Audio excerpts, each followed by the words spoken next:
Selamat sore, balik lagi bareng Vince Modified. Nah, kali ini kita setelah selesai merestorasi F1 ZR. Kalau misalkan ada yang mau ditanyain mengenai lokasi dan lain sebagainya, kalian bisa cek dulu di kolom deskripsi atau kalian lihat di pojok kiri atas.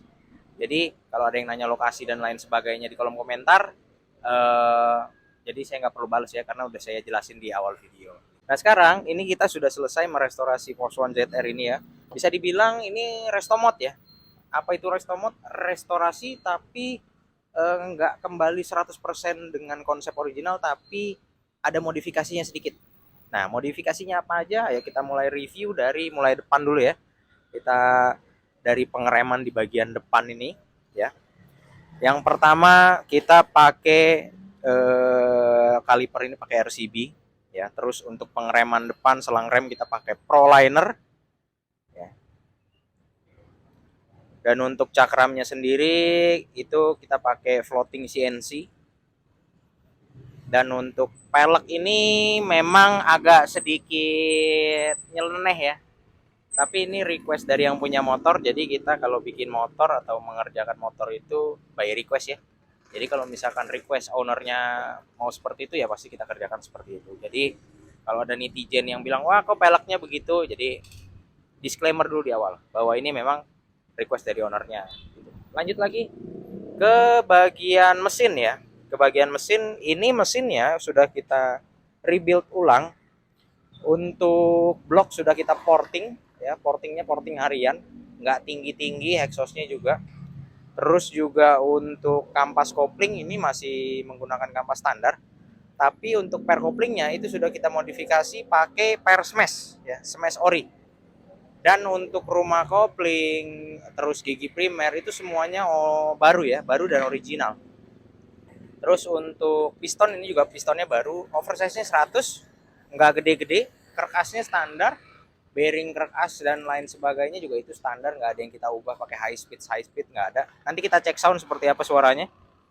Terus balik ke bagian knalpot, ini ahau ya. Ini kita pakein ahau dan kita custom ya, kita lakukan custom di bagian bracket dan juga apa namanya header depannya, karena ini menyesuaikan karena pakai underbone. Nah, ini kita ke underbone sekarang. Underbone-nya itu pakai Daytona. Underbone keren pada zamannya dan sampai sekarang juga masih keren ya. Barang langka dan juga cukup mahal harganya. Terus ke Mastrem itu terlihat pakai RCB. Ya. Terus untuk footstep belakang, karena ini pengen masih dipakai buat boncengan, jadi kita pakaiin footstepnya SS2 ya. Kita custom bracket. Terus untuk pengereman belakang ini juga kita modifikasi pakai cakram ya. Ini jadi untuk kalipernya ini kalipernya punya Supra 125 yang original. Jadi kalau ini kita modifikasi pakai spare partnya OEM ya. Bracketnya juga itu pakai original. Terus juga untuk cakramnya juga itu original. Nah untuk plandesnya itu kita custom. Plandesnya terus bos-bosannya itu kita custom semua. Selang rem juga sama pakai Proliner depan belakang. Terus untuk shock breaker ya, shock breaker ini kita pakai VND yang tabung. Cakep ya. Terus untuk detail-detail cat bodinya juga bagus, kinclong ya. Ini untuk stikernya ini imitasi ya, bukan original.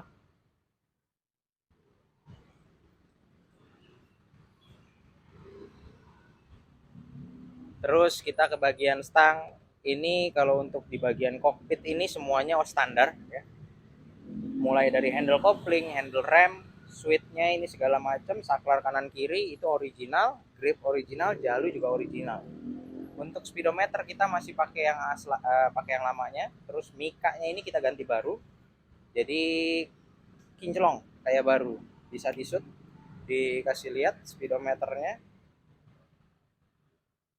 Jadi cakep ya. Ini untuk spion ada ya. Spionnya ada, cuman memang belum dipasang karena ini nanti bakalan kita kirim ke Papua ya, ke Papua Jayapura. Jauh ini.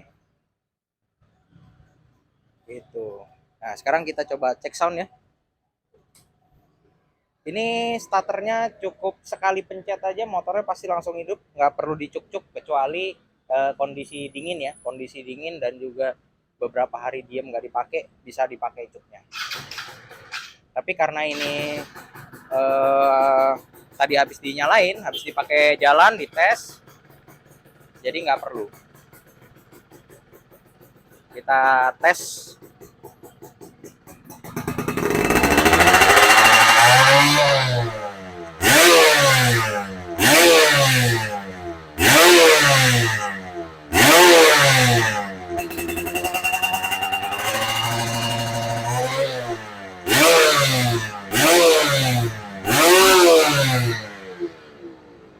Seperti itu ya. Jadi lumayan galak geber-geberannya ya. Coba kita tes lagi.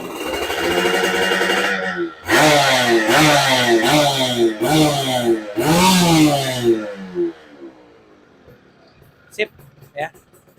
Suara mesinnya juga oke, masih normal ya, sewajarnya Volkswagen. Ini kita tes lagi, hidupin. Sip. Ini Kickstarter juga bisa, cuman memang bentuknya kurang bagus ya. Harusnya ini kita pakai Kickstarter itu yang bawaannya Daytona juga. Cuman kebetulan untuk Jupiter dan kawan-kawan ini, untuk Jupiter, Volkswagen, Vega, itu saya nyari di mana-mana nggak ketemu. Nyari di mana-mana nggak ketemu. Bahkan di e-commerce pun sama, nggak ketemu juga. Adanya kebanyakan punya Smash. Gitu. Jadi akhirannya berhubung memang nggak ketemu barangnya, jadi yang aslinya kita custom, di custom sedemikian rupa supaya semuanya bisa normal, walaupun sebetulnya itu nggak kepake sih, paling kepakainya kalau keadaan darurat, karena ini untuk kelistrikan semuanya normal aman ya. Ini kabel bodi baru ya, aki baru, kiprok masih yang lama, CDI juga standar, spool standar, bendixnya baru, kabel negatif, kabel positifnya baru, dinamo starter juga baru. Jadi harusnya ini semua ini yang istilahnya mendukung starter ini pasti semuanya aman. Nah, untuk biayanya sendiri ya, untuk biayanya sendiri kembali lagi, restorasi motor seperti ini bukan untuk kaum mendang-mending ya. Jadi saya yakin buat para pemain motor dua tak atau pecinta dua tak ya, baik itu Volkswagen, Satria, Ninja dan lain-lain, pasti mereka tahu bahwa restorasi motor seperti ini pasti menghabiskan biayanya yang nggak sedikit. Mungkin orang sekarang bilang mending beli motor baru, tapi ini kenang-kenangannya yang nggak bisa dibeli. Kembali lagi, tiap orang pasti punya hobi dan kesukaan masing-masing ya. Jadi yang seperti ini nih sebenarnya nggak bisa dinilai pakai uang, karena kepuasan tersendiri buat ownernya gitu. Nah, kembali lagi untuk biaya sendiri, motor ini menghabiskan biaya sekitar 20 jutaan lebih sedikit, sekitar 23 kalau nggak salah. 23 atau sekitar 24 gitu. Sekitar segitulah ya.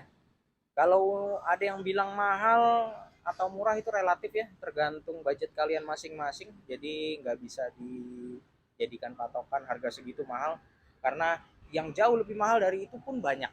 Gitu. Jadi ya seperti itu ya, namanya restorasi untuk kepuasan yang punya motor, bukan untuk kepuasan netizen. Jadi ya seperti itulah.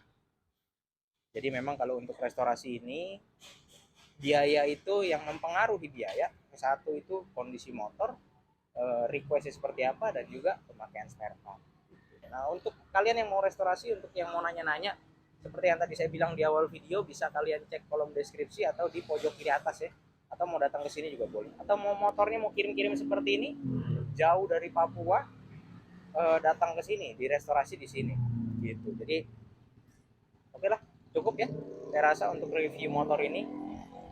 Tadi juga udah saya jelasin, yang mau nanya alamat dan lain sebagainya. Jadi saya rasa videonya saya tutup sampai sekian aja. Terima kasih buat kalian yang sudah menonton dari awal sampai akhir sekarang tanpa di skip-skip. Nantikan video restorasi yang lainnya, bahkan karena nanti bakalan banyak lagi, masih ada lagi video-video lainnya yang bakalan kita review. Oke, jadi terima kasih sudah menonton, sampai jumpa di video selanjutnya.